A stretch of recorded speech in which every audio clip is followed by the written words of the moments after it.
The moment the billionaire walked into his ex's wedding with a homeless woman on his arm, the entire hall froze.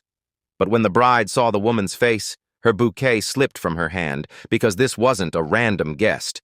It was the ghost she thought would never return, and she came for vengeance. Before we begin, tell us where you're watching from. And don't forget to rate this story from 0 to 10 at the end. Now, let's begin. The invitation arrived in a cream envelope so thick it could have been armor. William Hayner held it between two fingers like something contaminated, studying the gold-embossed lettering that spelled out names he'd rather forget. Clara Monroe and Victor Langford. Request the honor of your presence. Honor. The word tasted like ash. He stood in his penthouse office, 60 floors above the city, where glass walls framed Manhattan like a kingdom he'd conquered. Rain streaked down the windows in silver rivulets, blurring the lights below into watercolor smears. Thunder rumbled somewhere distant, a fitting soundtrack to the storm building in his chest. "You're actually going to let her get under your skin?" James leaned against the doorframe, arms crossed, wearing that insufferable smirk he reserved for moments like these. William's assistant, and one of the few people foolish enough to speak to him without fear, had been watching him stare at the invitation for 10 minutes. "She's not under my skin," William said coldly. "Right, that's why you've been holding that thing like it might explode." James pushed off the frame and walked closer. "Look, I get it. Clara dumped you for a bigger bank account. It stings. But if you don't show up, everyone will know she won." William's jaw tightened. "I don't care what people think." Liar. James grabbed the invitation, studying it with exaggerated interest. The wedding of the year. Every billionaire, every investor, every person who matters will be there. And they'll all notice if William Hayner, the man who doesn't lose, is too afraid to show his face. "I'm not afraid." "Then prove it. Go. Bring someone stunning. Show Clara you've moved on to better things." James tossed the invitation back onto the desk. "Show her you won." William said nothing, but something dark and vindictive coiled in his chest. Pride was a dangerous thing, he knew that. But pride had built his empire, and he wouldn't let Clara Monroe take even that from him.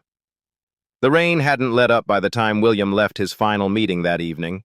He dismissed his driver, preferring to walk the 3 blocks to where his car waited. The city smelled like wet concrete and exhaust, the kind of night that made people hurry home. He cut through a narrow alley, a shortcut he'd taken 100 times, when he saw her.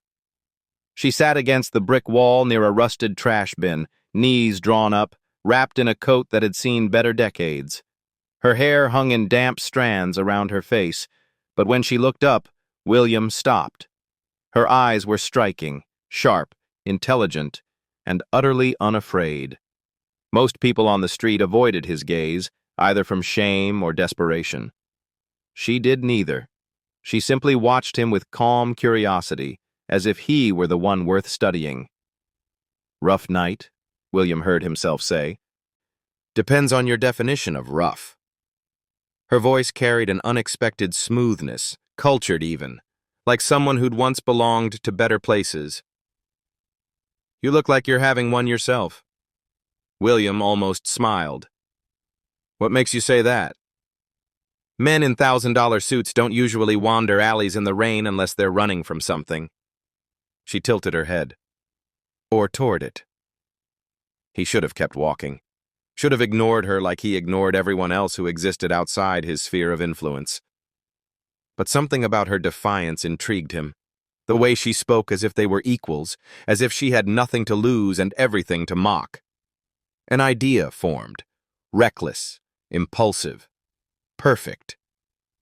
"How would you like to make enough money to change your life?" William asked. She raised an eyebrow. "Doing what?" "I don't do drugs, and I'm not that desperate." "Nothing illegal?" "Just accompany me to a wedding. One night. You'll be fed, dressed appropriately, and compensated generously." Silence stretched between them, filled only by the drum of rain on pavement. "A wedding," she repeated slowly. "You need a homeless woman to be your date to a wedding." She laughed, not cruel, but genuinely amused. "This is either the worst prank I've ever seen, or you're more pathetic than you look. I assure you I'm neither joking nor pathetic." "Then you're petty." She stood, and despite the grime and exhaustion, she moved with unexpected grace. "You want to show up with someone like me to make someone jealous. Let me guess, your ex is getting married?" William's silence was answer enough. She stepped closer, studying his face with those unsettling eyes. "I'll do it. But not for the money." "Then why?" A slow smile curved her lips, dangerous, knowing.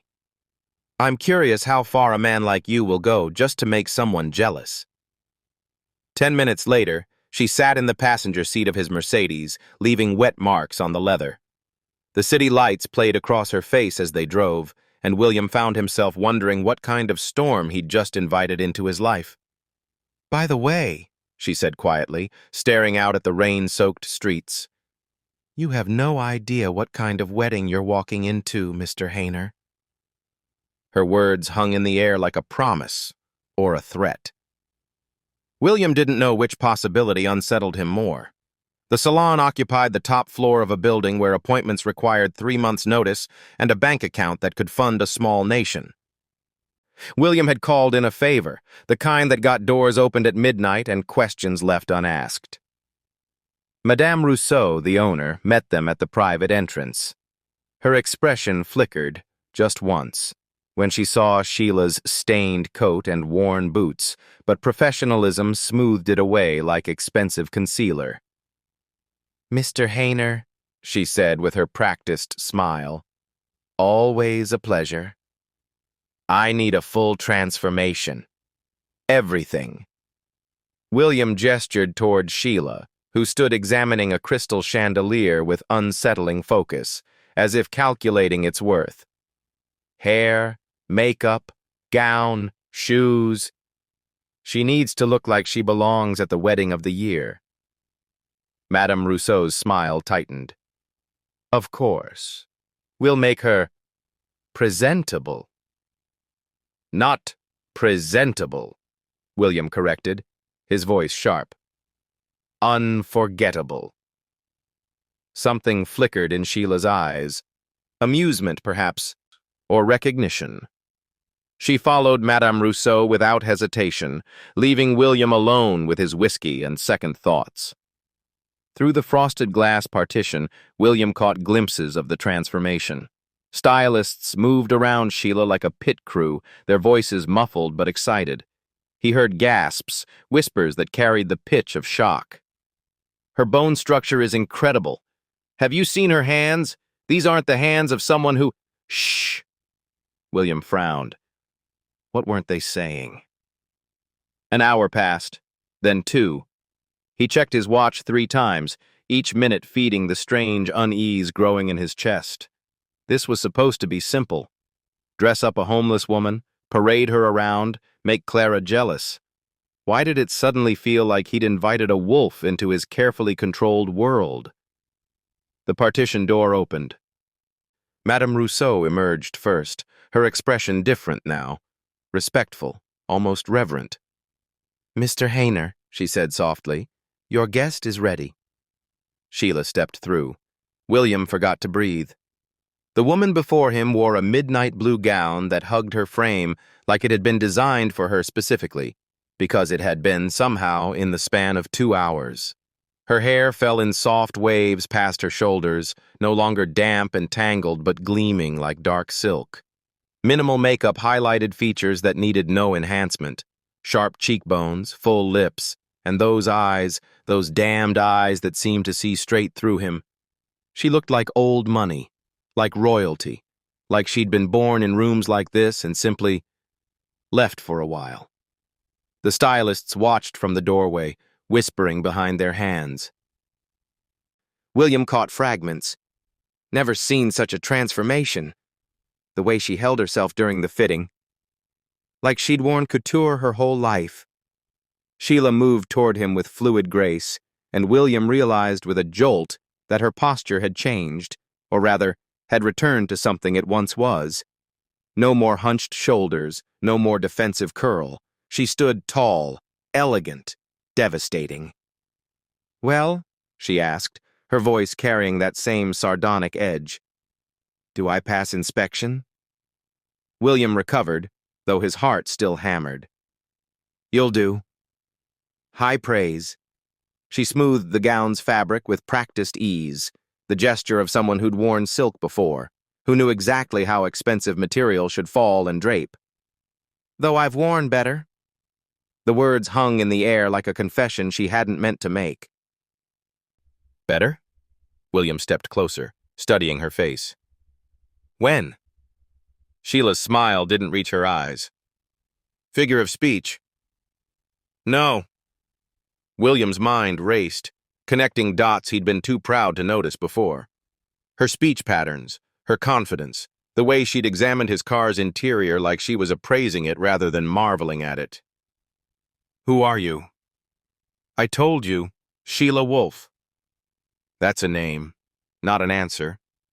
For a moment, something cracked in her composure, a flash of pain, of rage, of something ancient and unhealed. Then the mask returned, smooth as glass. "Does it matter?" she asked quietly. "You needed a date to make your ex jealous. I needed this."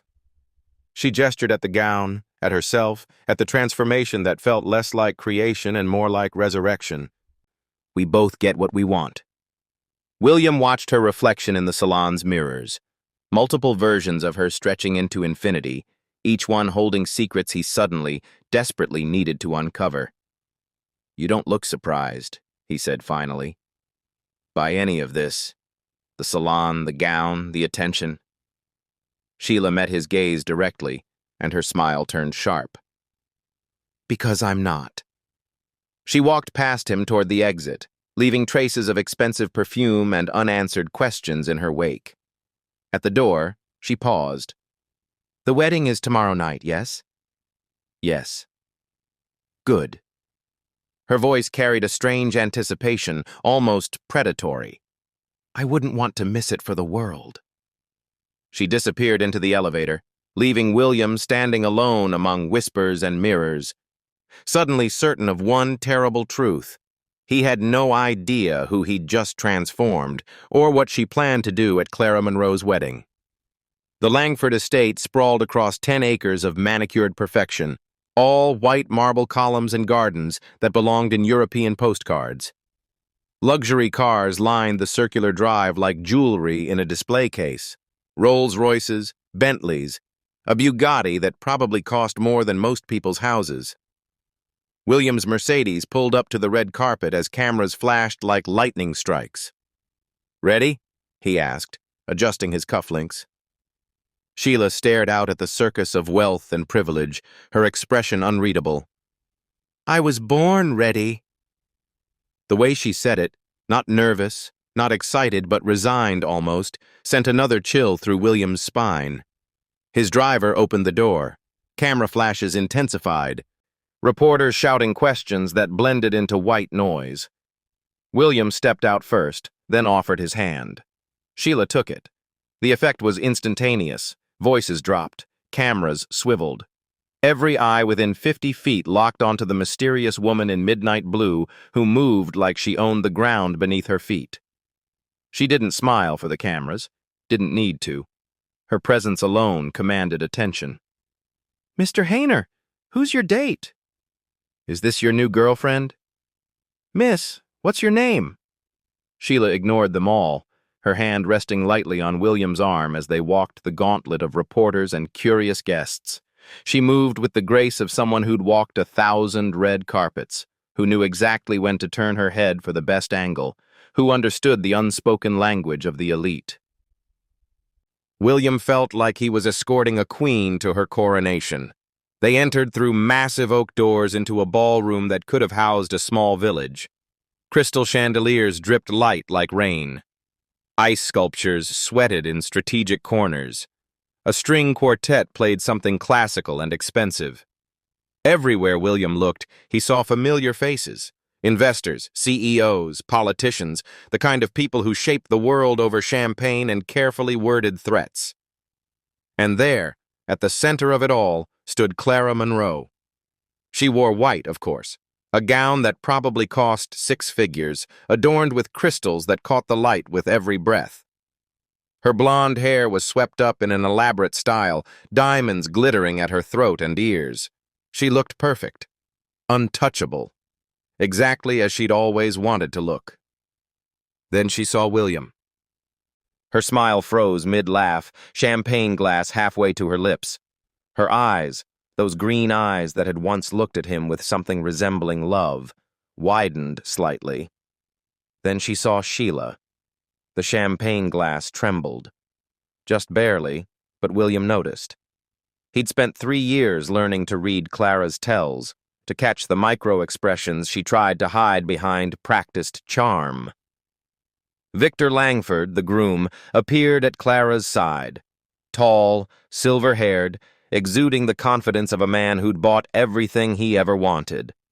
His hand settled possessively on Clara's waist as his gaze swept over William, then lingered on Sheila with unconcealed curiosity. "William," Victor's voice carried across the space between them. "Glad you could make it. And who's this enchanting creature?" William felt Sheila's grip on his arm tighten infinitesimally. "Sheila Wolfe," she said smoothly, extending her hand like royalty granting a favor. "Congratulations on your wedding." Victor took her hand, but it was Clara who couldn't look away. Her face had gone pale beneath expertly applied makeup, green eyes scanning Sheila's features with growing intensity. "Shall we?" William murmured to Sheila, guiding her toward the crowd. They moved through the ballroom like sharks through water. Sheila fielded questions with practiced ease, dropping vague answers about international business and preferring privacy that only fueled speculation. She laughed at inside jokes she shouldn't understand, referenced wines she shouldn't know, and spoke about art with the fluency of someone who'd grown up in museums. The guests whispered frantically behind champagne flutes. "Who is she?" "I've never seen her at any events." "The way she carries herself." "Old money, definitely." William watched it all with growing fascination and dread. This wasn't a woman pretending to belong. This was a woman remembering how to belong. They found themselves near the wedding party when Clara suddenly materialized beside them, Victor conspicuously absent. She held a fresh champagne glass too tightly, her knuckles white against crystal. "William." Her voice was tight, controlled. "It's good to see you." "Is it?" He kept his tone neutral, but his eyes held hers. "I wasn't sure if this invitation was genuine or just another power play." Clara flinched. "That's unfair." "Truth often is." Her gaze slid to Sheila, and something dangerous flickered in her expression. Fear mixed with confusion. "I don't think we've been properly introduced. I'm Clara, the bride." "I know who you are." Sheila's smile didn't reach her eyes. "Everyone knows who you are." The emphasis on who you are felt weighted, layered with meaning William couldn't decipher. Clara stepped closer, studying Sheila's face with an intensity that bordered on desperate.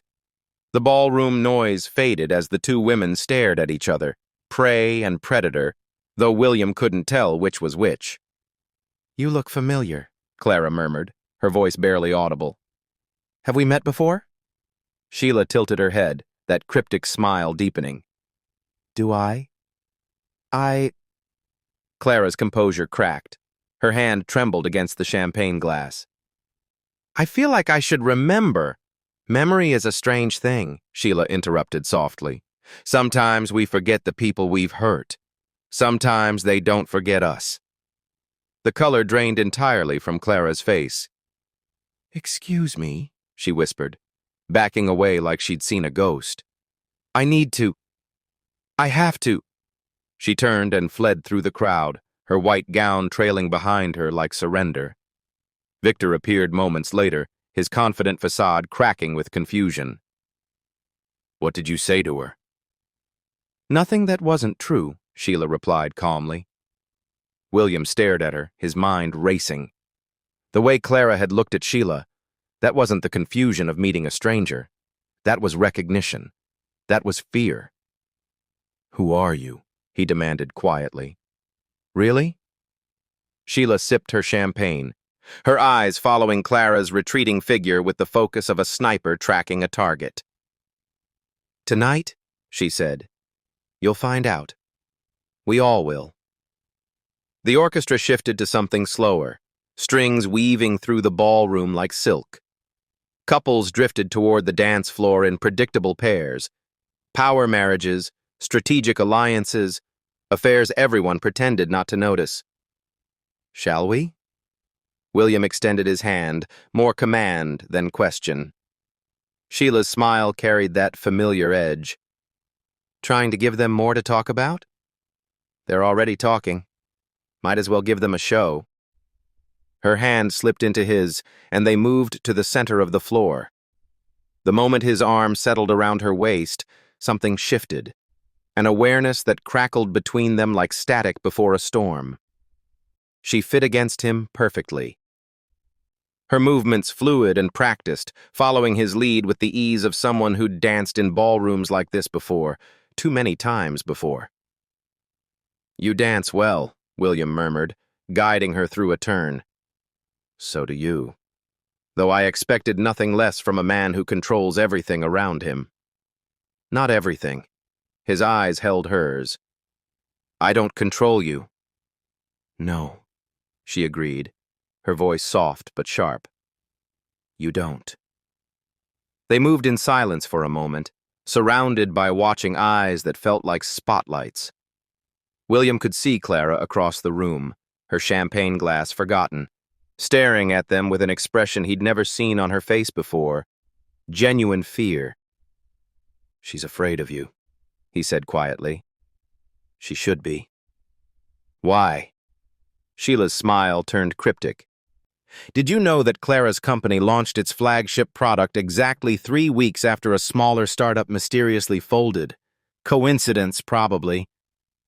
William's hand tightened on her waist. "How do you know that?"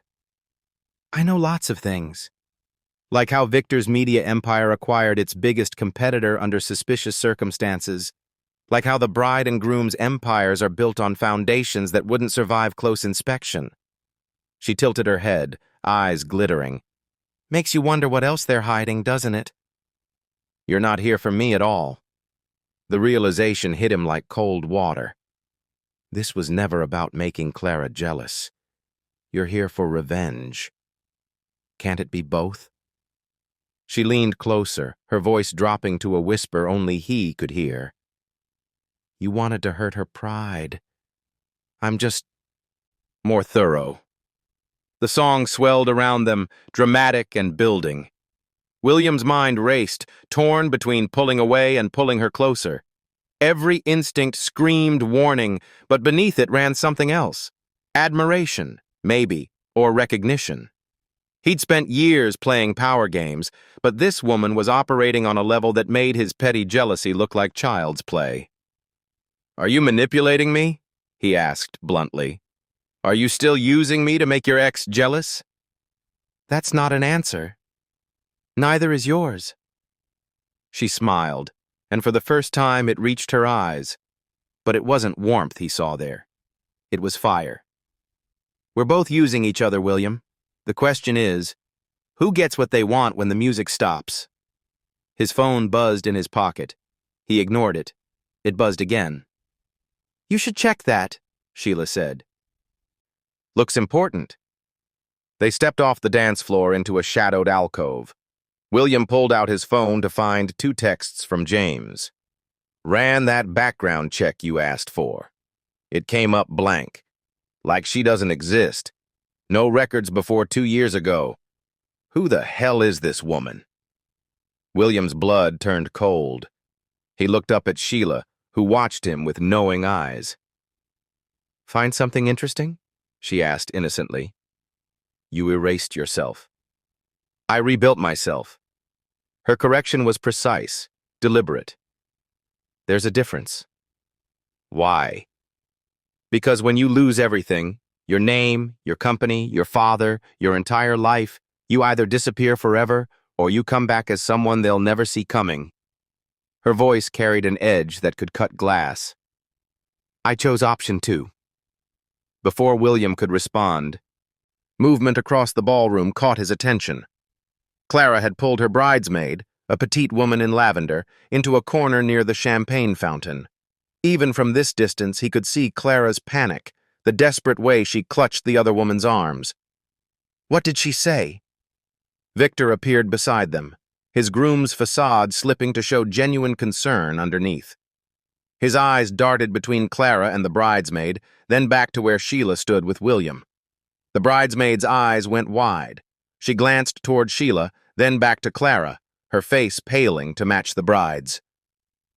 Clara was shaking her head frantically, words tumbling out in a rush William couldn't hear but could read in her body language. Fear, desperation, the cornered animal realizing the trap had already closed.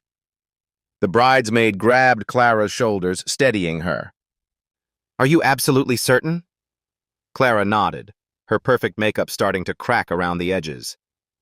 If she's who I think she is, Clara's voice carried across the sudden lull in conversation, loud enough for nearby guests to turn and stare. We're all finished. The bridesmaid's face went white. Victor froze mid-step, his champagne glass halfway to his lips. And across the ballroom, Sheila smiled, slow, satisfied, terrifying.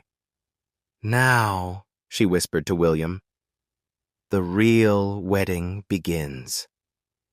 Clara moved like a woman possessed, weaving through clusters of oblivious guests with her white gown billowing behind her. Sheila watched her approach with the calm of a spider waiting for the fly to enter the web. We need to talk. Clara's voice was barely controlled fury. Now. Of course. Sheila set down her champagne with deliberate care. Lead the way, bride. They disappeared through a side door into a hallway lined with oil paintings of the Langford family ancestors, generations of wealth staring down with painted judgment. The moment the door closed, muffling the orchestra and laughter, Clara whirled around. What the hell are you doing here? Attending a wedding. Sheila examined her manicured nails. Lovely ceremony, by the way. Very theatrical. Don't play games with me, Sheila. Clara's composure cracked completely, her perfect bride mask shattering to reveal the desperate woman underneath. You should have stayed buried. Buried? Sheila's laugh was cold. Is that what you tell yourself? That I'm buried? That what you did to me just disappeared into the past like it never happened? I don't know what you're talking about. Liar. The word sliced through the space between them. You know exactly what I'm talking about. You've known since the moment you saw my face. Clara's hands trembled. That was business. Just business. Business? Sheila stepped closer, and Clara instinctively backed against the wall. You stole everything from me. My work, my company, my future. You called it business? Your father... Don't. Sheila's voice dropped to something deadly quiet. Don't you dare speak about my father. For a moment, the hallway filled only with the distant sound of music and Clara's ragged breathing. Then Sheila spoke again, each word deliberate, surgical. Whitmore Tech. Remember that name, Clara? Of course you do. It kept you awake at night until you figured out how to destroy it. Clara's face went ashen. Sheila Whitmore, she whispered. Oh, God. Finally. Sheila smiled without warmth. Recognition. How refreshing.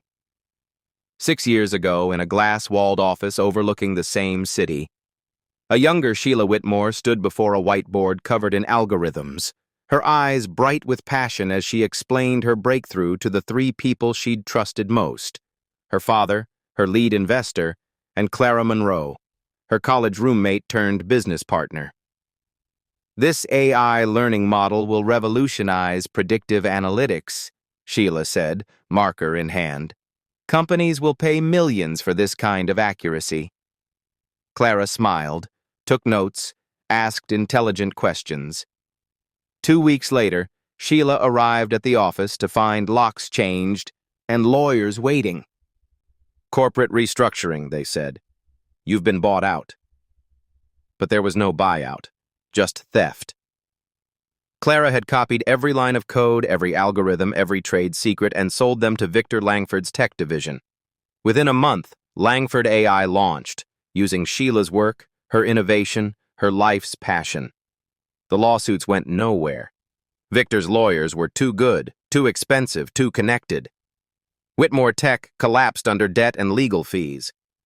Sheila's father, Richard Whitmore, brilliant engineer and devoted father, couldn't survive watching his daughter's dreams and their family legacy destroyed by betrayal. He hanged himself in his workshop on a Tuesday morning. Sheila found him. You remember now, don't you? Sheila's voice pulled Clara back to the present. How you sat across from me at our favorite cafe and promised we'd build something revolutionary together. How you asked to review the code one more time before the investor meeting. How you smiled at my father's funeral while wearing the Cartier bracelet Victor bought you with my stolen work. It wasn't like that. It was exactly like that. Sheila's composure finally cracked, rage bleeding through. You destroyed my company. You stole my code. You took everything and built your empire on the ruins of mine. And when my father couldn't live with what you'd done, what we lost, you sent flowers to the funeral. Flowers, Clara. Tears streamed down Clara's face, destroying her makeup. I'm sorry. God, Sheila, I'm so sorry. I was young and ambitious, and Victor promised. Promised what? Money? Power? A ring? Sheila gestured toward Clara's diamond-encrusted hand. Congratulations. You got all three, built on theft, fraud, and my father's corpse. What do you want? Clara's voice broke. Money? I'll pay you. Whatever you want. Just please don't ruin this. Not today. Not in front of everyone. Sheila studied her former friend with something between pity and contempt. You think this is about money? You think I crawled out of the hell you left me in just to accept a paycheck and disappear again? Then what? Justice. The word hung in the air like a guillotine blade. Truth. Accountability. Everything you've spent 6 years avoiding. Down the hallway, a door creaked. Both women froze. William stood in the shadows, his face unreadable. How long had he been there? How much had he heard? Clara saw him, and something desperate flashed in her eyes. William, please, you have to understand. But William's gaze was fixed on Sheila, on the pain etched into her features, on the truth he'd been too blind to see. You used me, he said quietly, but not for revenge against me, for access. Yes. Sheila didn't apologize, didn't look away. I needed someone Clara would notice, someone who could walk me through those doors without question. You were convenient. The word should have stung. Instead, William found himself asking, what happens now? Sheila turned back to Clara, and her expression transformed into something cold and final. This isn't a reunion, Clara, she said softly. It's a reckoning. She walked past William toward the ballroom, leaving Clara collapsed against the wall, her white gown stained with tears, her perfect wedding day crumbling like everything else she'd built on lies.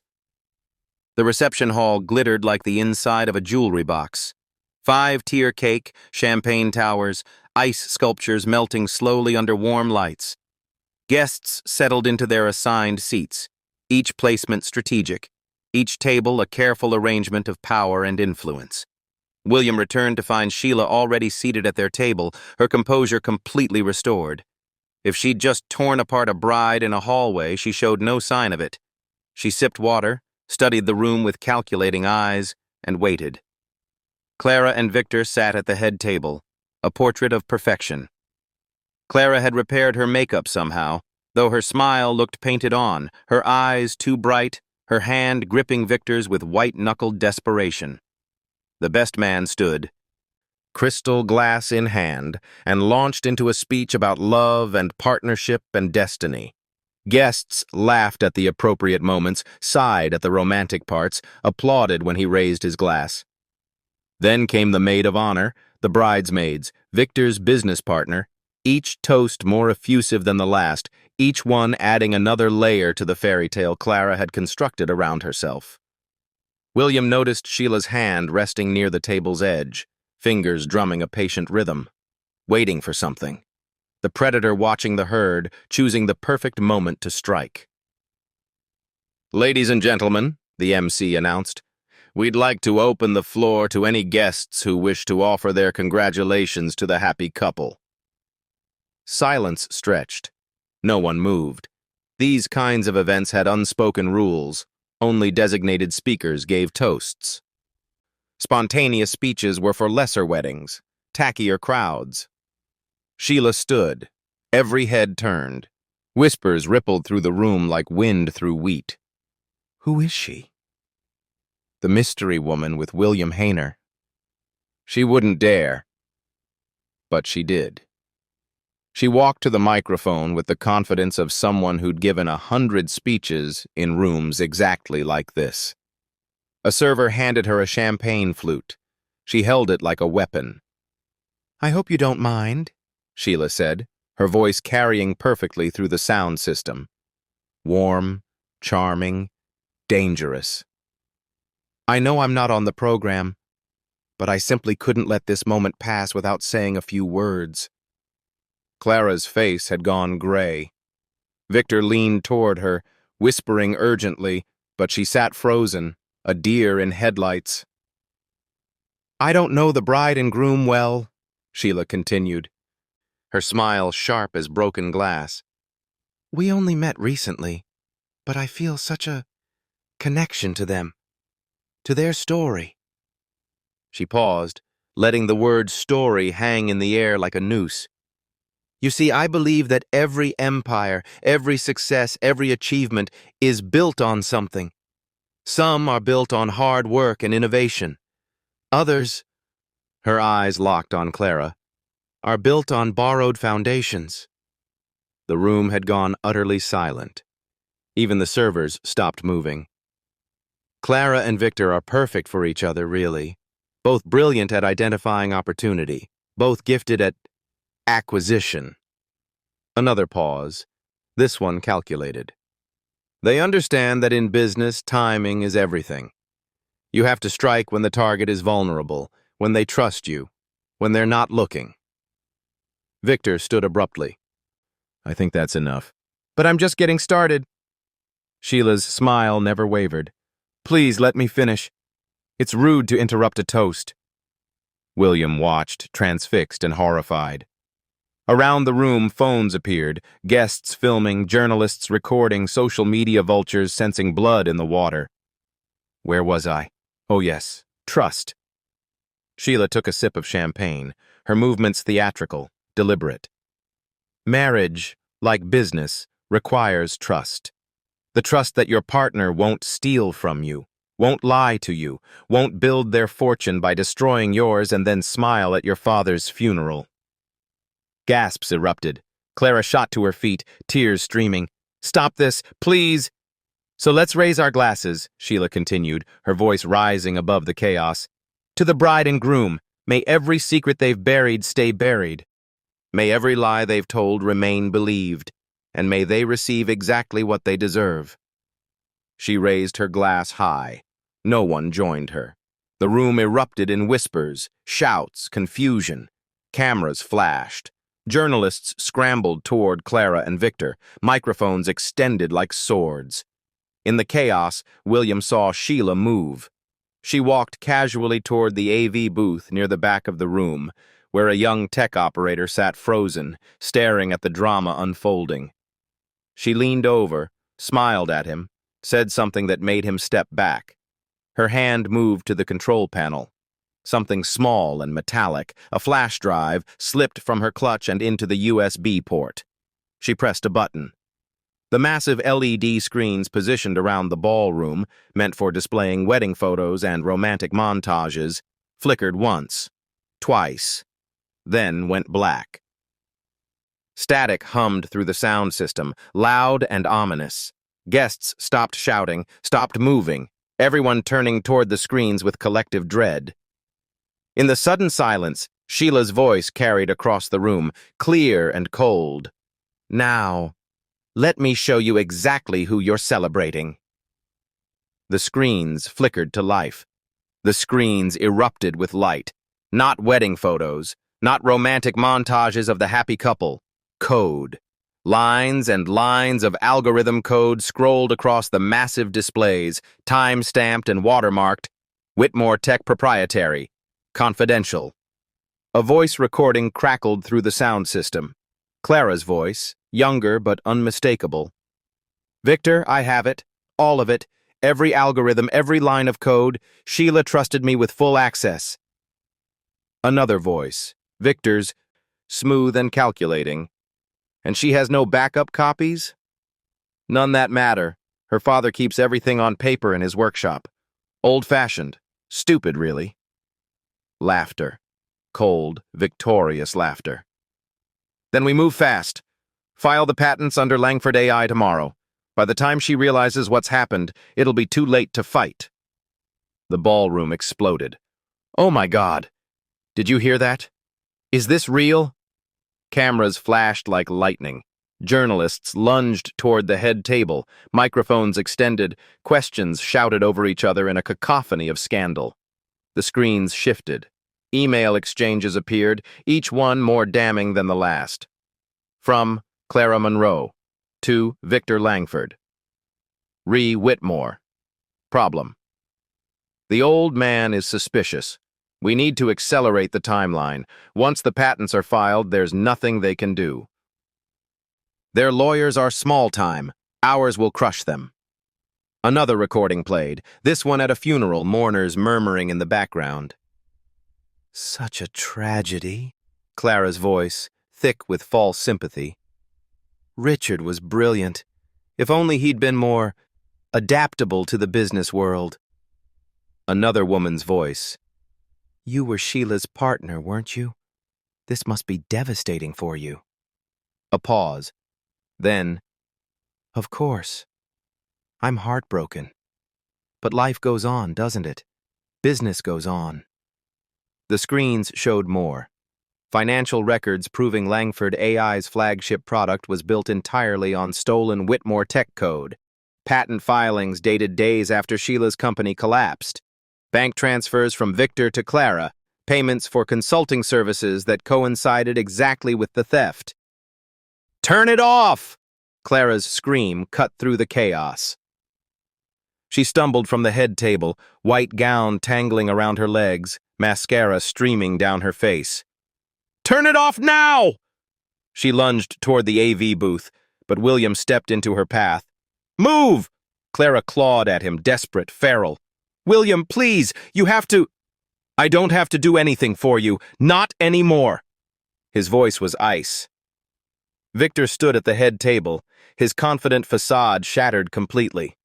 Investors surrounded him, shouting accusations, threats, promises of lawsuits. His empire was crumbling in real time, broadcast to hundreds of witnesses and thousands of social media followers. "This is fraud," one investor jabbed a finger at Victor's chest. "We put millions into Langford AI based on proprietary technology you claimed was yours."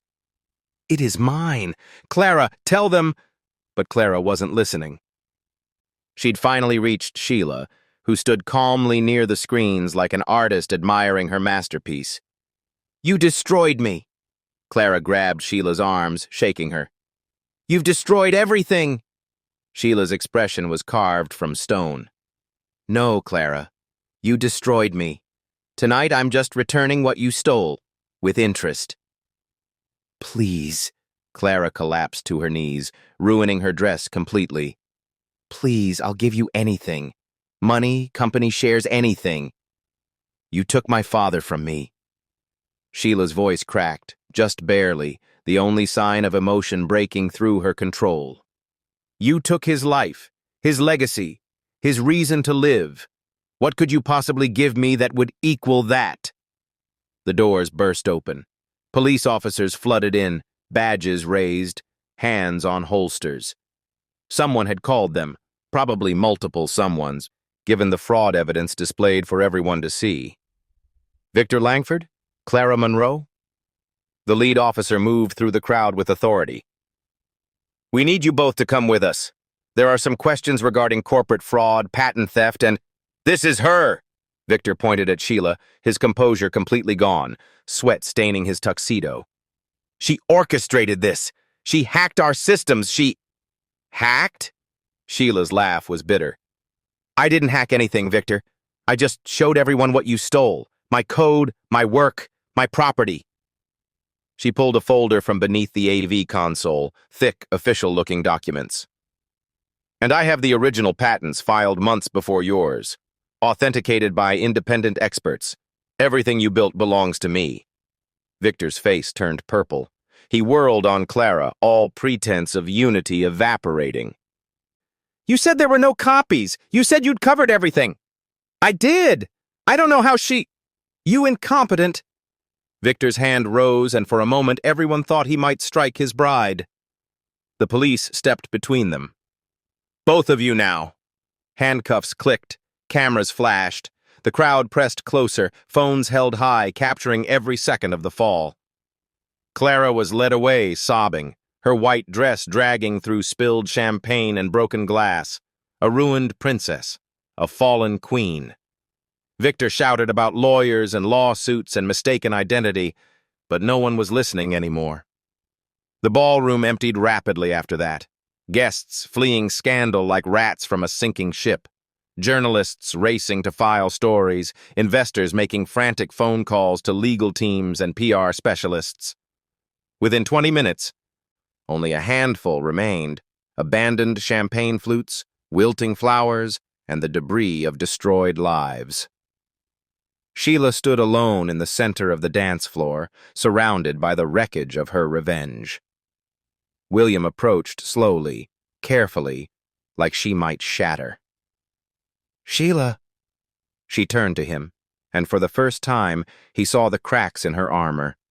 Tears balanced on her lashes, threatening to fall but held back through sheer will. Now you know who I am, she whispered. What I am. What I had to become to survive what they did to me. Her voice broke on the last word. I used you.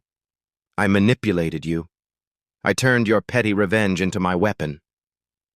The tears finally fell, silent and devastating. I'm not sorry for what I did to them, but I'm sorry I dragged you into this. She turned to leave. William caught her hand. Don't. Red and blue lights painted the Langford estate in harsh, rotating colors. Police cars, news vans, black SUVs belonging to lawyers and crisis management teams, all crammed into the circular drive like vultures circling carrion. Through the massive windows, William could see reporters jostling for position, cameras trained on the entrance where Clara and Victor had been led out in handcuffs less than an hour ago. Headlines were already forming, trending on every social media platform. Tech empire built on stolen code. Billionaire couple arrested at own wedding. Langford Monroe scandal. The bride who fell. His phone had exploded with calls. James, board members, journalists, investors all wanting statements, explanations, distance from the disaster. He'd turned it off after the 50th ring. Come with me. William kept his grip on Sheila's hand gentle, but insistent. Away from this. She didn't resist. Let him guide her through abandoned hallways, past overturned champagne flutes and wilting flower arrangements, until they found a terrace overlooking the gardens. The night air was cool, clean, a sharp contrast to the suffocating chaos inside. Sheila leaned against the stone railing, staring out at manicured hedges and marble fountains. In the moonlight, she looked ethereal and devastated, a warrior after the battle, realizing victory comes with scars. "Say it," she murmured. "Whatever you need to say, I can take it." William stood beside her, processing, organizing his thoughts the way he organized board meetings and business deals. But this wasn't business. This was messier, raw, uncomfortably human. "You used me," he said finally. "Yes." No hesitation, no excuse. "You saw me as a means to an end, a door opener, a prop in your revenge plot." "Yes." "You let me think I was in control when really, you orchestrated everything from the moment you sat in that alley." Sheila turned to face him, eyes blazing despite the tears still clinging to her lashes. "You used me first." William blinked. "What?" "You picked me up off the street because I was convenient.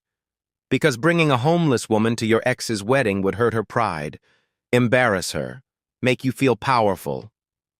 Her voice was steady now, cutting through his righteousness like a blade. "You didn't see me as a person, William. You saw me as a weapon, something broken you could wield to make yourself feel whole again." The truth of it hit him like cold water. "So yes," Sheila continued, "I used you, but you used me too. We're both guilty of turning another human being into a tool for revenge." She laughed bitterly. "Maybe we deserve each other." Silence stretched between them, filled only by distant sirens and the murmur of reporters shouting questions into the night.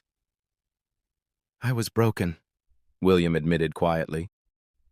"Clara leaving me for Victor. It wasn't love I was mourning. It was my ego, my pride. She chose someone richer, more powerful, and I couldn't stand it." "I know." Sheila's expression softened. "I recognized it in you immediately. That wound, that desperate need to prove you weren't weak. And you? I was broken too. More than broken. Destroyed, rebuilt, hunting for justice disguised as revenge." She touched her chest where her heart beat beneath midnight blue silk. 6 years I spent planning this. 6 years of living in alleys and shelters, erasing my identity, waiting for the perfect opportunity. And when I saw you, saw that invitation in your car, I knew. Clara would never ignore you showing up with someone unexpected. You were my way in. "We're a mess," William said. "Completely. I should hate you." "You probably should." Sheila turned back to the gardens, her profile sharp against the moonlight. "I wouldn't blame you. I manipulated you, lied to you, turned your petty revenge into my weapon of mass destruction." William moved closer, drawn by something he couldn't name: curiosity, recognition, the strange comfort of being understood by someone equally damaged. "The thing is," he said slowly, "I don't hate you. I should, but I don't." Sheila's breath caught. "Why not?" "Because you're the first person in years who didn't want something from me. The money, the connections, the power, you didn't care about any of it." He laughed without humor. "You just wanted justice. Maybe that's more honest than anything I've experienced in a decade." "That's a low bar. Welcome to my world." They stood shoulder to shoulder, two broken people in expensive clothes, watching police lights paint the night in chaos. "Clara destroyed both of us," William said quietly. "She lied to me, sabotaged my business deals to make Victor look better, leaked information that damaged my reputation. I only found out tonight. One of the documents you showed included emails about me." Sheila nodded. "I know. I saw them months ago when I was gathering evidence. She played us both, just in different ways. So we're both victims, and both perpetrators." Sheila turned to him, her eyes searching his face. "We used each other, hurt each other, Built our revenge on mutual manipulation. That's not exactly a foundation for... She stopped, uncertain. For what? I don't know. Anything good. William reached out slowly, giving her time to pull away. When she didn't, his fingers brushed her cheek, catching a tear that had escaped despite her best efforts. Maybe, he said softly, we don't need a foundation. Maybe we just need to be honest. Two damaged people who understand what it means to lose everything and claw your way back up. Sheila's hand covered his, holding it against her face. The gesture was vulnerable, tentative, terrifying. I'm still angry at you, she whispered. I'm still angry at you, too. This is a terrible idea. Probably the worst I've ever had. We'll hurt each other. Undoubtedly. But neither pulled away. In the distance, the chaos continued.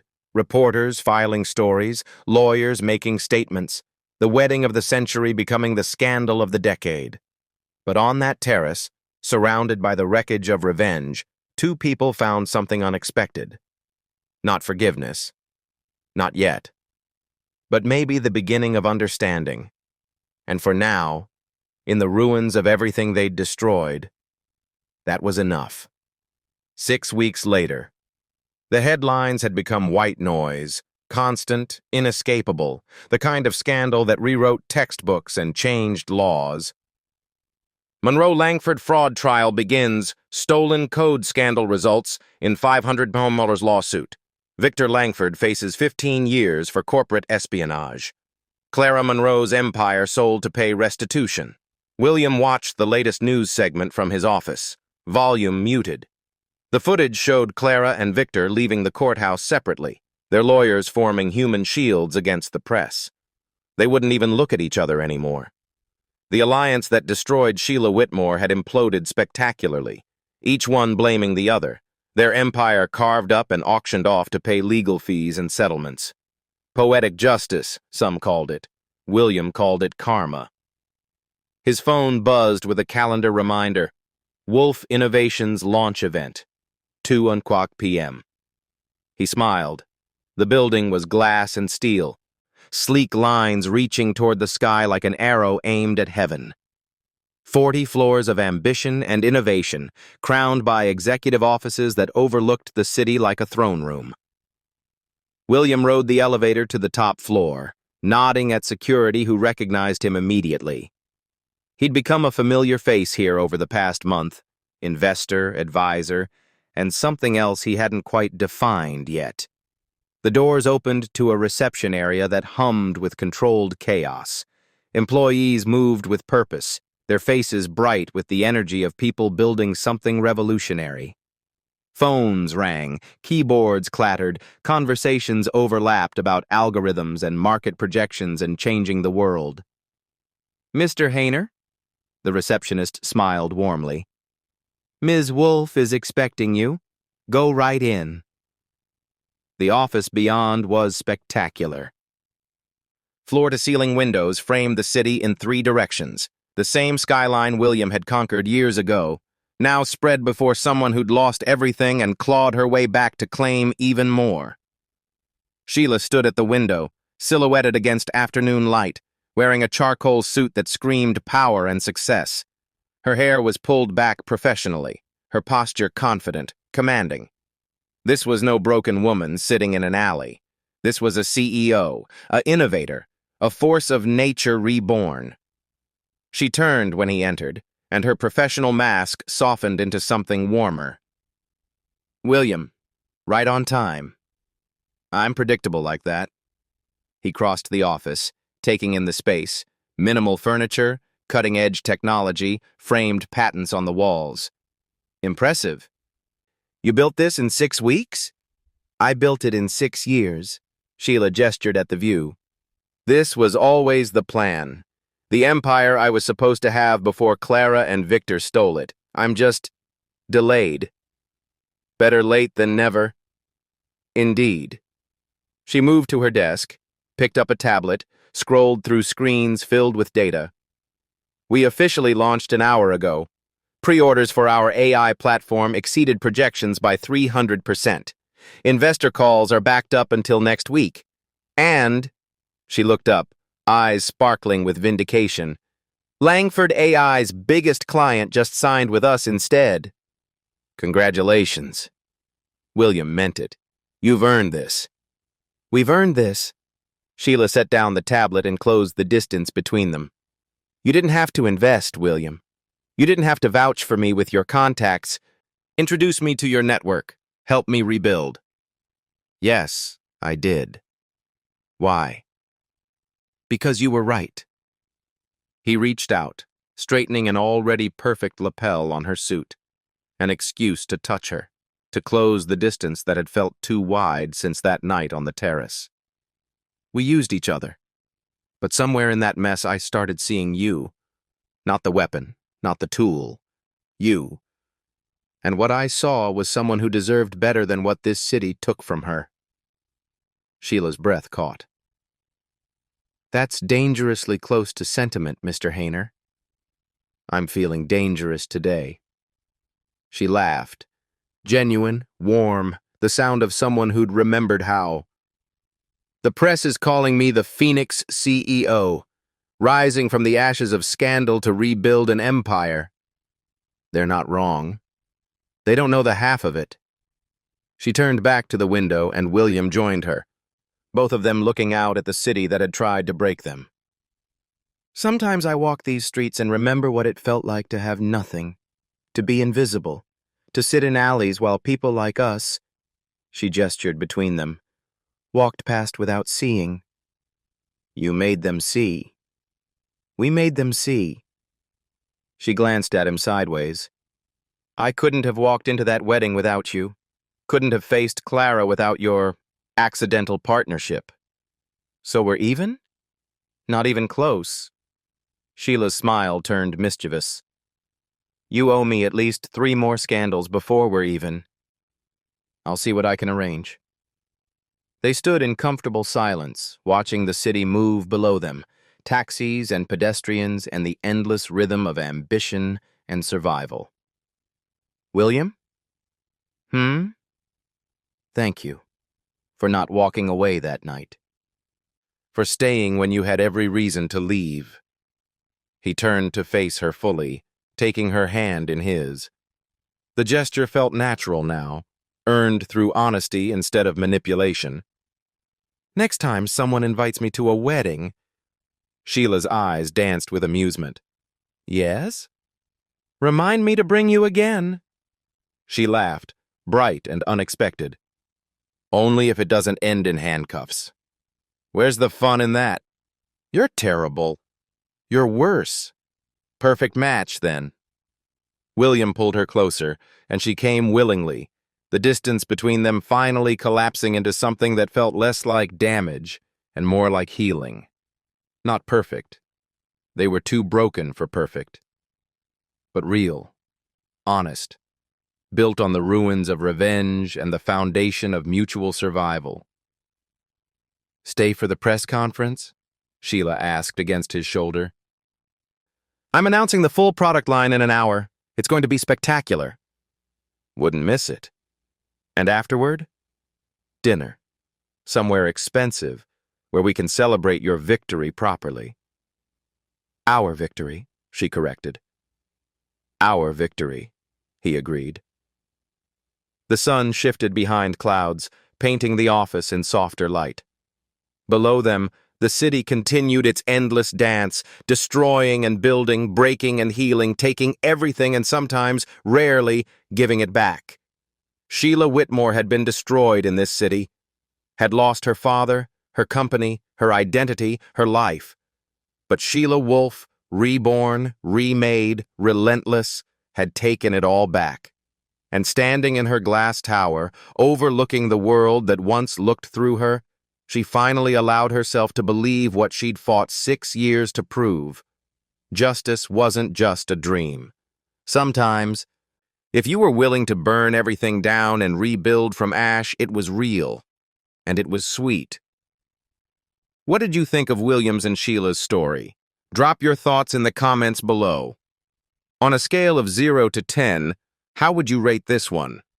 Don't forget to subscribe and turn on notifications.